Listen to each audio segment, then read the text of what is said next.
ভাই, দীপ্ত থাকে এখানে? ও তো একটু আগেও ছিল ভাই এখানে। ওই সামনে যান, সামনে ফাঁকায় গেলে ওরে পাবেন।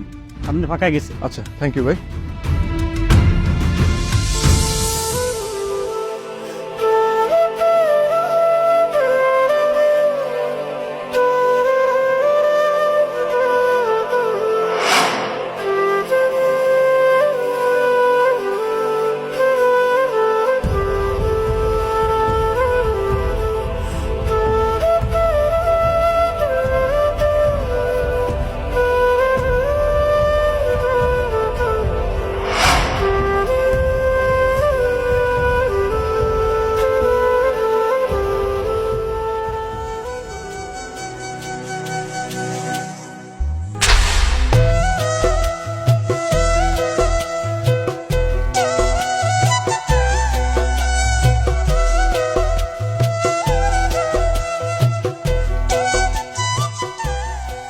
চল সিঙ্গাড়া খেতে যাই তাহলে।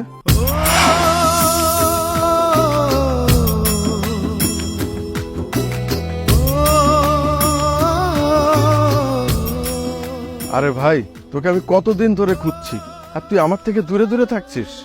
তোর প্রতিদান আমি কখনোই ভুলতে পারবো না। তুই আমার কত বড় উপকার করেছিস, তুই আমার কাছে আসিসনি কেন? উপকার করেছি মানে? কোন উপকারের কথা করছিস তুই? আরে পাগল, বন্ধু হয়ে বন্ধুর জন্য কিছু করলে কি উপকার হয় নাকি?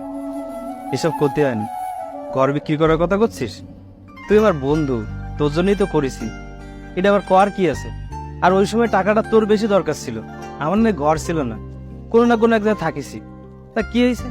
আজকে তো আমার আরো গর্ববোধ হচ্ছে যে আমার বন্ধু এত বড় লোক, এত দামি গাড়িতে চড়ে, এত বড় কোম্পানির মালিক, কত লোক তোর আন্ডারে কাজ করে। আর দেখা করার কথা করছিস?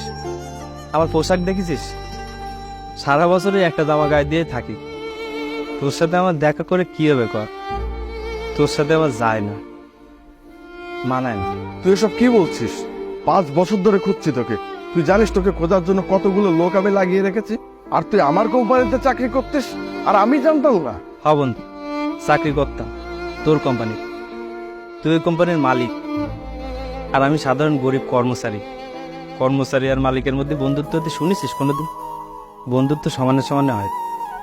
তোর আর আমার এখন আর মেলে না, তাই আমি আর সামনে যাইনি। শোন, বন্ধুত্ব কখনো ধনী গরিব দেখে হয় না। আর কে বলেছে তোকে সমানে সমানে ছাড়া বন্ধুত্ব হয় না? বন্ধু হোক খারাপ বা ভালো, ধনী অথবা গরিব, বন্ধু তো বন্ধুই হয়। বন্ধুত্বের কোনো সংজ্ঞা হয় না। ভাই, তুই তখন